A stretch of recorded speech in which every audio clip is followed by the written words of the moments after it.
मेघालय में सेना को एक बड़ी कामयाबी मिली है। उग्रवादी संगठन उल्फा के डिप्टी कमांडर इन चीफ दृष्टि राजखोवा ने बुधवार को आत्मसमर्पण कर लिया। राजखोवा के साथ 4 और उग्रवादियों ने आत्मसमर्पण किया। दृष्टि राजखोवा के आत्मसमर्पण के लिए मिलिट्री इंटेलिजेंस ने 2011 में एक ऑपरेशन शुरू किया था। सेना का एक कैप्टन 2011 में राजखोवा के संपर्क में आया और लगातार 9 साल की बातचीत के बाद दृष्टि राजखोवा आत्मसमर्पण को राजी हो गया।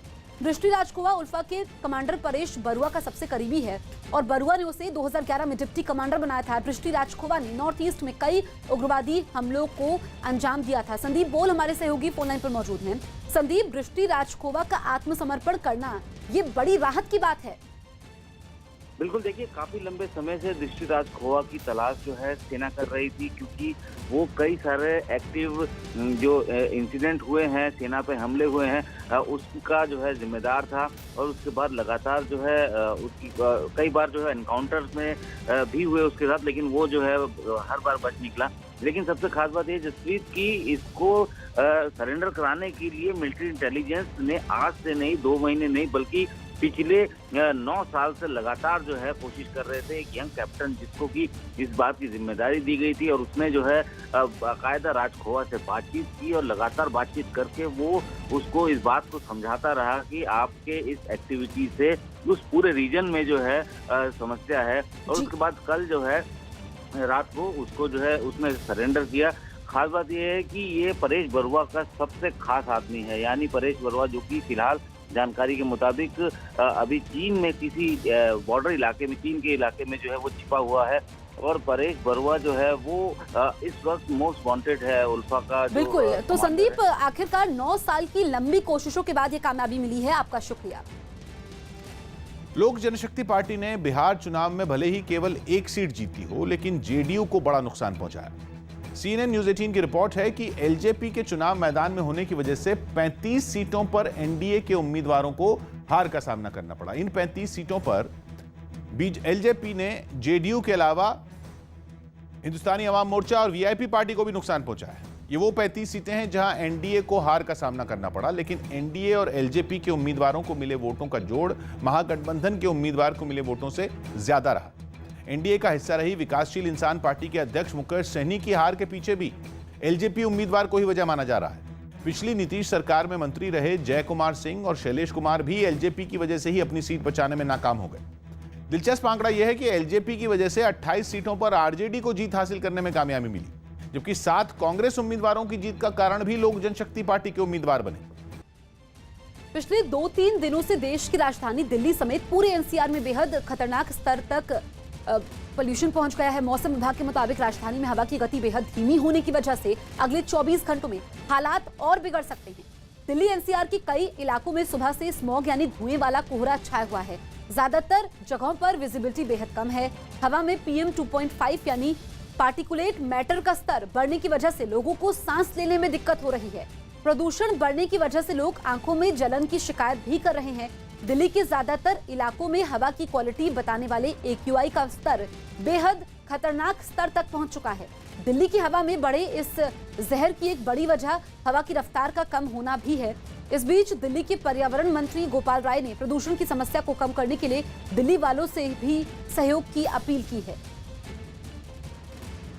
दिल्ली के अंदर एंटी डस्ट पोल्यूशन को लेकर के कैंपेन चलाया जा रहा है।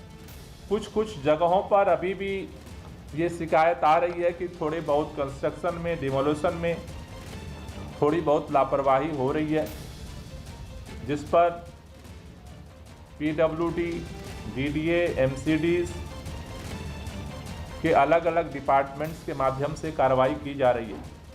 लखनऊ में प्रदूषण से निपटने के लिए प्रशासन ने खास अभियान चलाया, जिसके तहत शहर के कई इलाकों में पानी का छिड़काव किया गया।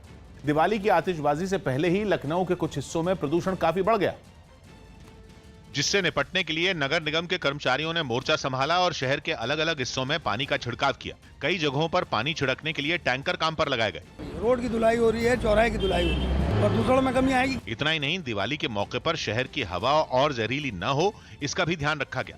इसके लिए लोगों से पटाखे नहीं जलाने की अपील की गई। राज्य के कैबिनेट मंत्री श्रीकांत शर्मा ने भी बढ़ते प्रदूषण पर चिंता जताई और इसकी रोकथाम के लिए लोगों को तरीका भी बताया।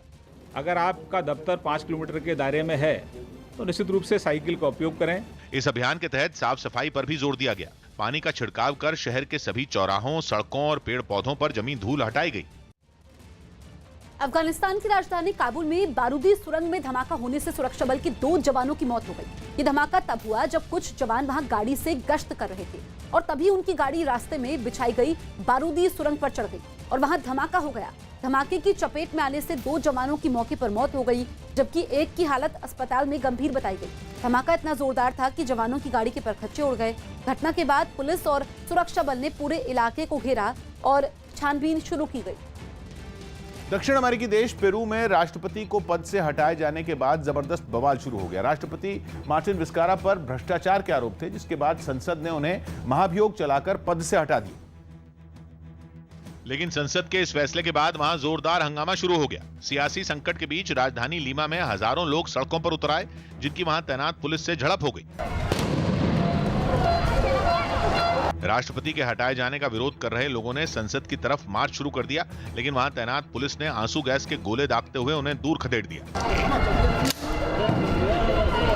पुलिस की सख्ती से वहां भगदड़ मच गई। इस बीच संसद ने मार्टिन विस्कारा की जगह मैनुएल मरीनो को नया राष्ट्रपति चुन लिया। Yo no pertenezco a ningún partido, pero lo hubieran dejado terminar y de ahí. लेकिन लोग इस पर और भड़क गए। नए राष्ट्रपति का संसद के बाहर ही विरोध शुरू हो गया। गुस्साए लोग संसद के अंदर घुसने की कोशिश करने लगे। हालांकि वहां तैनात पुलिस ने किसी तरह उनको रोक लिया। इस दौरान भीड़ और पुलिस के बीच जमकर धक्का मुक्की और हाथापाई भी हुई। महागठबंधन के घटक दल सीपीआई-एमएल ने बिहार चुनावों में हार का ठीकरा कांग्रेस पर फोड़ा है। सीपीआई-एमएल के महासचिव दीपांकर भट्टाचार्य ने दावा किया कि कांग्रेस अपनी सीटें संभाल नहीं पाई, इसलिए हार का मुंह देखना पड़ा है। दीपांकर भट्टाचार्य के मुताबिक अगर गठबंधन में कांग्रेस को कम सीटें दी गई होती तो नतीजे कुछ और हो सकते थे। बिहार विधानसभा चुनावों में कांग्रेस ने 70 सीटों पर चुनाव लड़ा था, लेकिन वो सिर्फ 19 सीटें ही जीत पाई, जो 2015 से भी खराब प्रदर्शन। आईपीएल के अगले सीजन में 9 टीमें खेल सकती हैं। खबर है कि आईपीएल के अगले सीजन में 8 के बजाय 9 टीमें खेल सकती हैं। इसके लिए बीसीसीआई ने प्रस्ताव भी तैयार कर लिया है। बोर्ड इस बार जनवरी में खिलाड़ियों की बड़ी नीलामी कर सकता है। दिल्ली सरकार ने कोरोना खतरे को देखते हुए गाड़ियों के फिटनेस और रजिस्ट्रेशन सर्टिफिकेट की मान्यता 31 दिसंबर तक बढ़ा दी। ये नियम गाड़ियों के सभी तरह के परमिट और ड्राइविंग लाइसेंस पर भी लागू होगा। आसियान इंडिया समिट का गुरुवार को ऑनलाइन आयोजन होगा। इसमें प्रधानमंत्री मोदी और वियतनाम के पीएम समेत 10 देशों के नेता हिस्सा लेंगे। इस बैठक में कोरोना के बाद बने हालात समेत कई मुद्दों पर चर्चा की जाएगी। एलएसी पर भारत और चीन की सेनाओं के पीछे हटने पर सहमति बन सकती है। न्यूज 18 के संदीप बोल की रिपोर्ट है कि दोनों देशों की कोर कमांडर स्तर की 8वीं बैठक में चीन ने पीछे हटने का प्रस्ताव रखा था, जिस पर भारत विचार कर रहा है। इस प्रस्ताव के तहत 3 चरणों में सेनाओं की वापसी हो सकती है। सूत्रों के मुताबिक पहले चरण में टैंक और बख्तरबंद गाड़ियों की वापसी होगी। दूसरे चरण में फिंगर एरिया से 3 दिन के अंदर सैनिकों की वापसी संभव है और इसके बाद तीसरे चरण में पूरी एलएसी पर तैनात किए गए अतिरिक्त सैनिकों को हटाया जा सकता है। खबर है कि 9वें दौर की बातचीत में इस प्रस्ताव पर अमल करने के लिए बातचीत होगी। पाकिस्तान अब नेताओं ने खुले तौर पर स्वीकार करना शुरू कर दिया है कि उनकी राजनीति भारत के विरोध पर टिकी हुई है। यानी भारत के खिलाफ झूठे आरोप लगाना और भारत के खिलाफ बोलना पाकिस्तानी नेताओं के लिए अपनी राजनीति बचाने के लिए मजबूरी बन गया है। ये बात पाकिस्तान की मंत्री और इमरान खान की बेहद करीबी फिरदौस आशिक अवान ने खुले तौर पर स्वीकार की है। फिरदौस आशिक अवान के मुताबिक पाकिस्तान में भारत के खिलाफ बोलना ही सबसे ज्यादा फायदेमंद होता है और इसी से उनकी रोजी रोटी चलती है। पाकिस्तान की मंत्री ने माना कि भारत के खिलाफ राजनीति मुद्दे उछालना उनकी राजनीतिक मजबूरी भी है। एंटी इंडियन जो हमारा सेंटीमेंट है पाकिस्तान के अवाम के, हाँ, वो चूरन सबसे ज्यादा बिकता है। ये बात ठीक है। तो हाँ। जो दुकान पे सौदा सबसे ज्यादा बिकता हो, लोग उसी को ज्यादा बेचते हैं। आजकल गवर्नमेंट यही काम कर रही है। गवर्नमेंट नहीं कर रही, सारे कर रहे हैं। ईस्ट चाइना सी में फंसे एक जहाज से 23 लोगों का रेस्क्यू किया गया। दक्षिण अमेरिकी देश पनामा के माल ढुलाई करने वाले इस जहाज पर क्रू के 23 लोग सवार थे, जिन्हें हेलीकॉप्टर के जरिए वहां से निकाला गया। इसके लिए चीन की एक रेस्क्यू टीम हेलीकॉप्टर से वहां पहुंची और रस्सी की मदद से जहाज पर फंसे लोगों को निकालने लगी। इस ऑपरेशन से पहले जहाज बीच समंदर में हिचकोले खाता नजर आया। उसका आधा हिस्सा एक तरफ झुका हुआ था, जिसे देखकर ऐसा लगा मानो वो कभी भी डूब जाएगा। 80 किलोमीटर प्रति घंटा की रफ्तार से चल रही तेज हवाओं और ऊंची लहरों ने भी बचाव अभियान में कई मुश्किलें पैदा की, लेकिन आखिरकार जहाज में फंसे सभी लोगों को सुरक्षित बचा लिया गया। कोरोना संकट के बीच गुजरात सरकार ने 23 नवंबर से स्कूल और कॉलेज खोलने का ऐलान कर दिया। न्यूज 18 के जनक दवे की रिपोर्ट है कि गुजरात में 23 नवंबर से सभी स्कूलों में 9वीं से 12वीं क्लास तक की पढ़ाई शुरू कर दी जाएगी। साथ ही राज्य के सभी कॉलेज भी उसी दिन से खोल दिए जाएंगे। हालांकि कोरोना संकट को देखते हुए सभी स्कूलों और कॉलेजों में कुछ नियम लागू करने होंगे, जिसके मुताबिक स्कूलों में ऑड इवन फॉर्मूला लागू होगा, यानी एक दिन क्लास 9वीं और 11वीं की पढ़ाई होगी तो दूसरे दिन क्लास 10वीं और 12वीं। और जो छात्र स्कूल आना चाहते हैं वही स्कूल आकर पढ़ाई कर सकते हैं, बाकी छात्र ऑनलाइन पढ़ाई जारी रख सकें। ભારત સરકારની SOP ગાઈડલાઇનના સંપૂર્ણ પાલન સાથે શરૂ કરવામાં આવે। दिल्ली में इस बार सार्वजनिक जगहों पर छठ पूजा नहीं होगी। दिल्ली में कोरोना संकट की वजह से इस साल सार्वजनिक जगहों पर छठ पर्व नहीं मनाया जाएगा, यानी घाटों, मंदिरों और मैदानों में किसी तरह का कार्यक्रम नहीं किया जा सकता। हालांकि कोरोना नियमों के तहत लोग अपने घरों में छठ मना सकते हैं। दिल्ली में वायु प्रदूषण से फिर राहत नहीं मिली और एयर क्वालिटी इंडेक्स 750 के पार पहुंच गया। वायु गुणवत्ता का जो स्तर है वो सीवियर यानी कि खतरनाक कैटेगरी में बना हुआ है। यूपी के गाजीपुर में प्रशासन ने बाहुबली मुख्तार अंसारी के एक गोदाम को सील कर दिया। गैंगस्टर एक्ट के तहत यह कार्रवाई की गई। सऊदी अरब के जद्दा में एक बम धमाका हुआ जिसमें कई लोग घायल हो गए। ये धमाका गैर मुस्लिम कब्रिस्तान में हुआ, जहां फ्रांस के वाणिज्य दूतावास ने एक समारोह आयोजित किया था। ये कार्यक्रम पहले विश्व युद्ध के खत्म होने की सालगिरह पर किया गया था। दिल्ली के करावल नगर में एक आदमी पर अपनी भाभी की हत्या करने का आरोप लगा। पुलिस के मुताबिक हत्या के बाद यह आरोपी खुद डीसीपी दफ्तर पहुंचा और इस वारदात की जानकारी दी, जिसके बाद पुलिस ने उसे गिरफ्तार कर लिया। इस बात को लेकर झगड़ा होता था कि ये अपनी मां को अलग रखे। अपने बयानों के लिए सुर्खियों में रहने वाले कांग्रेस नेता दिग्विजय सिंह ने नीतीश कुमार को सलाह दी कि वो तेजस्वी यादव को बिहार की कमान सौंपें। चुनाव के नतीजे आने के बाद बिहार में एक बार फिर एनडीए की सरकार बनने का रास्ता साफ हो चुका है, लेकिन इसी बीच कांग्रेस नेता दिग्विजय सिंह ने नीतीश को केंद्र की सियासत करने और तेजस्वी को बिहार का सीएम बनाने की सलाह दे डाली। उन्होंने 2015 में हुए जेडीयू और आरजेडी के गठबंधन का जिक्र करते हुए ये बात कही। नीतीश जी देश की राजनीति में आ जाएं और भतीजे को मुख्यमंत्री बना दे, बड़ा दिल करे। जिसके बाद जेडीयू दिग्विजय सिंह की इस बात पर भड़क गई। तो अपना ज्ञान जो है अपने अंदर रखे, कांग्रेस को ज्ञान दे, हम लोग को ज्ञान की जरूरत नहीं है। राजधानी दिल्ली में अचानक से कोरोना के मामलों में तेजी आ गई है। दिल्ली में पिछले 24 घंटों में कोरोना के 8,500 से ज्यादा नए मरीज मिले हैं, जो अब तक का रिकॉर्ड है।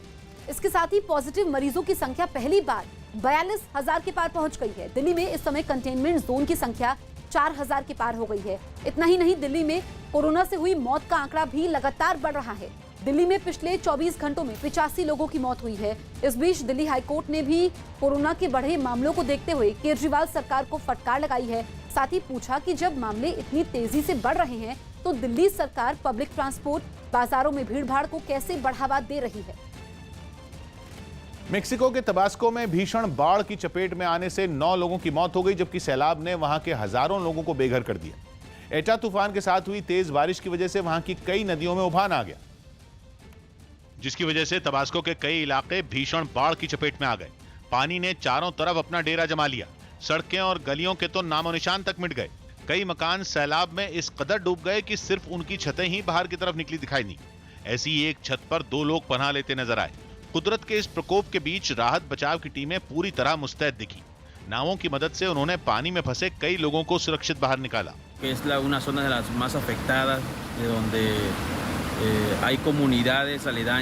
बाढ़ की वजह से हजारों लोगों को अपना घर बार छोड़कर राहत शिविरों में रहने को मजबूर होना पड़ा। इन शिविरों में उनके खाने पीने और इलाज का पूरा इंतजाम किया गया। बताया गया कि करीब 50 साल बाद वहां सैलाब ने इस कदर तबाही मचाई। इंटरनेट पर मौजूद सभी ऑनलाइन न्यूज पोर्टल और ऑनलाइन मनोरंजन के कार्यक्रम दिखाने वाले प्लेटफॉर्म अब सूचना और प्रसारण मंत्रालय के अधीन होंगे। न्यूज 18 के एहतेशाम खान की रिपोर्ट है कि केंद्र सरकार ने सभी ऑनलाइन न्यूज पोर्टल और सभी ऑनलाइन कंटेंट प्रोवाइडर को सूचना और प्रसारण मंत्रालय के तहत लाने की अधिसूचना जारी कर दी है। इससे पहले देश में ऑनलाइन प्लेटफॉर्म पर रिलीज की जाने वाली सभी वेब सीरीज और सभी ऑनलाइन न्यूज पोर्टल को नियंत्रित करने के लिए कोई संस्था नहीं थी और कई ऑनलाइन कार्यक्रमों पर लोगों ने काफी आपत्ति भी दर्ज करवाई थी, जिनमें कुछ वेब सीरीज भी शामिल हैं। हालांकि अभी ये साफ नहीं है कि सरकार का इस मामले में कितना दखल रहेगा और वो किस तरीके से ऑनलाइन कंटेंट को नियंत्रित करेगी। गुजरात के दाहोद में एक हादसे की दिल दहला देने वाली तस्वीरें सामने आई। वहां चलती ट्रेन से उतरने की कोशिश में एक यात्री का पैर फिसल गया, जिसके बाद वो ट्रेन और प्लेटफॉर्म के बीच फंसकर घिसटने लगा। इससे पहले वो ट्रेन वहां से गुजरती नजर आई। इस दौरान वो यात्री ट्रेन के रुकने का इंतजार किए बिना ही उतरने की कोशिश करने लगा, लेकिन तभी पैर फिसलने से वो ट्रेन और प्लेटफॉर्म के बीच फंस गया। उसे मुसीबत में देख एक आरपीएफ जवान भी उसके पीछे भागा, लेकिन ट्रेन बढ़ती ही रही। हालांकि उस जवान ने यात्री को नहीं छोड़ा और उसके साथ दौड़ता रहा। जल्द ही ट्रेन भी रुक गई, जिसके बाद जवान ने उसे खींचकर बाहर निकाला और ट्रेन में दोबारा चढ़ा दिया। अमेरिका में हाइपरलूप का पहला मानव परीक्षण कामयाब रहा, जिसे वर्जिन हाइपरलूप नाम की एक कंपनी ने लॉस वेगस के रेगिस्तान में अंजाम दिया। हाइपरलूप ट्यूब के अंदर हाई स्पीड ट्रेन चलाने की एक तकनीक, जिसके पहले मानव परीक्षण में कंपनी के 2 बड़े अधिकारियों ने हिस्सा लिया और जैसे ही यह अनोखा सफर शुरू हुआ, उनके चेहरों पर मुस्कान बिखर गई। ये ट्रायल वहां के लास वेगस शहर में किया गया। दोनों अधिकारियों को सबसे पहले कैप्सूल की तरह दिखने वाले हाइपरलूप पॉड में पूरे एहतियात के साथ बिठाया गया। लगभग 180 किलोमीटर प्रति घंटा तक की रफ्तार के साथ इस पॉड ने महज 15 सेकंड में 500 मीटर की दूरी तय कर ली। मंजिल पर पहुंचने के बाद दोनों यात्रियों ने इस सफर को बेहतरीन अनुभव बताया।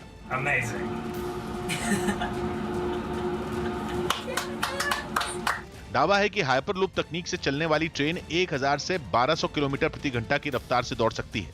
फिलहाल इस परीक्षण में सिर्फ 2 लोगों के बैठने के लिए ही बने पॉड का इस्तेमाल किया गया, लेकिन जल्द ही ऐसे कई हाइपरलूप पॉड बनाए जाएंगे जिनमें 25 से 30 यात्री बैठ सकेंगे। दिल्ली में हुनर हाट प्रदर्शनी शुरू हो गई। दिल्ली के पीतमपुरा में हुनर हाट प्रदर्शनी शुरू हो गई। इसका उद्घाटन केंद्रीय मंत्री मुख्तार अब्बास नकवी ने किया।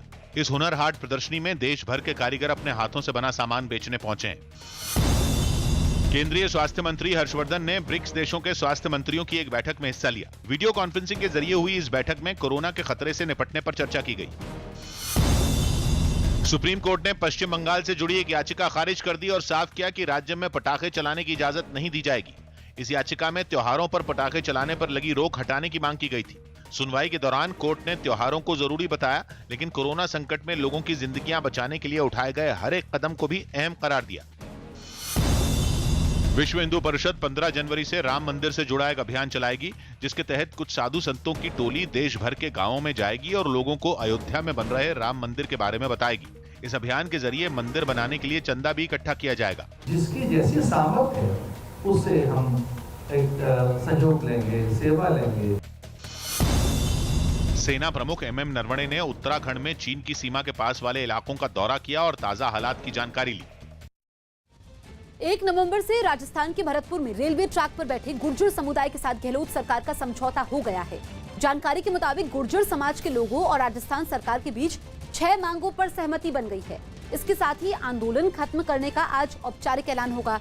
गुर्जर समाज के साथ हुए समझौते के मुताबिक प्रदर्शन के समय मारे गए 3 आंदोलनकारियों के परिजनों को सरकारी नौकरी दी जाएगी। आंदोलन के समय दर्ज सभी मुकदमे वापस होंगे और एमबीसी आरक्षण को 9वीं अनुसूची में शामिल करने के लिए राजस्थान सरकार केंद्र सरकार को पत्र लिखेगी। इस समझौते के बाद आज भरतपुर के पीलूपुरा में आंदोलन के खत्म करने का औपचारिक ऐलान होगा। बिहार में एनडीए की जीत का जश्न पटना से दिल्ली तक मनाया गया।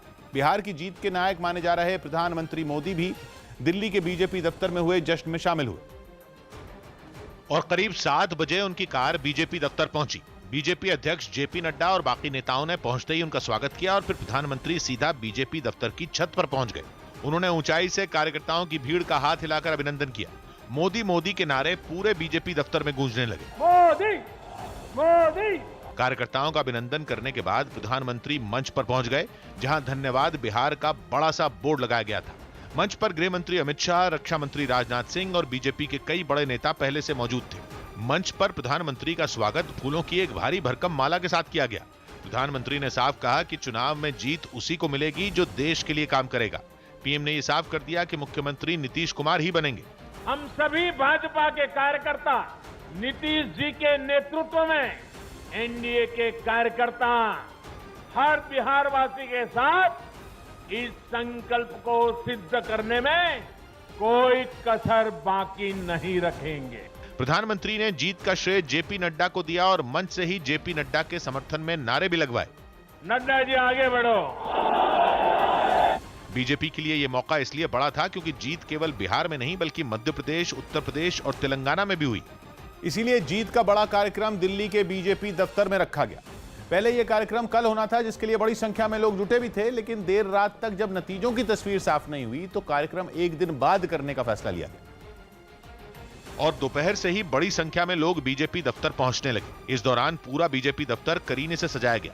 मंच के ठीक सामने कार्यकर्ताओं के बैठने के लिए कोई कुर्सी नहीं लगाई गई, फिर भी लोगों की इतनी भारी भीड़ जुटी कि कदम रखने तक की जगह नहीं बची। कार्यक्रम में प्रधानमंत्री ने विपक्ष पर बड़े हमले किए। परिवार से चलने वाली पार्टियों को उन्होंने लोकतंत्र के लिए बड़ा खतरा बताया। कश्मीर से कन्याकुमारी तक फैमिली पार्टियां, ये पार्टियों का जाल लोकतंत्र के लिए खतरा बनता जा रहा है। तृणमूल कांग्रेस या ममता बनर्जी का नाम लिए बिना ही उन्होंने बंगाल के लिए भी शंखनाद कर दिया। बंगाल में सियासी हिंसा की घटनाओं के लिए उन्होंने टीएमसी को चेतावनी दी। मुझे चेतावनी देने की जरूरत नहीं है क्योंकि वो काम जनता जनार्दन करेगी। चुनाव आते हैं, जाते हैं, जय पराजय होता रहता है। कभी ये बैठेगा, कभी वो बैठेगा, लेकिन ये मौत का खेल लोकतंत्र में कभी नहीं चल सकता। प्रधानमंत्री ने भाषण में कोरोना संकट के दौरान किए गए केंद्र के कामों का भी जिक्र किया और चुनावी नतीजों के पीछे उन कामों को भी बड़ी वजह बताया। ड्रग्स के मामले में अभिनेता अर्जुन रामपाल की मुश्किलें खत्म नहीं हो रही हैं। अर्जुन रामपाल की महिला मित्र ग्रेबियला को आज एक बार फिर एनसीबी ने पूछताछ के लिए बुलाया है। इससे पहले कल भी ग्रेबियला से एनसीबी के अधिकारियों ने करीब 6 घंटे तक पूछताछ की थी। इस बीच जानकारी ये भी मिल रही है कि 13 या फिर 14 नवंबर को अर्जुन रामपाल से भी पूछताछ हो सकती है।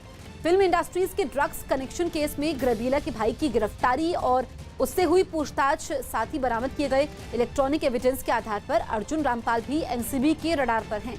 एनसीबी ने 9 नवंबर को उनके घर छापा मारा था और प्रतिबंधित दवाइयां बरामद की थी। इसके अलावा अर्जुन रामपाल के मोबाइल फोन, लैपटॉप समेत सभी इलेक्ट्रॉनिक गैजेट्स को जब्त किया गया था। बंगाल के आसनसोल में मेयर और टीएमसी विधायक जितेंद्र तिवारी ने दिवाली के तोहफे के तौर पर लोगों को दिए बांटे, जिसे विपक्ष ने विधानसभा चुनाव से जोड़ दिया और इसे वोटरों को लुभाने की कोशिश ठहराया।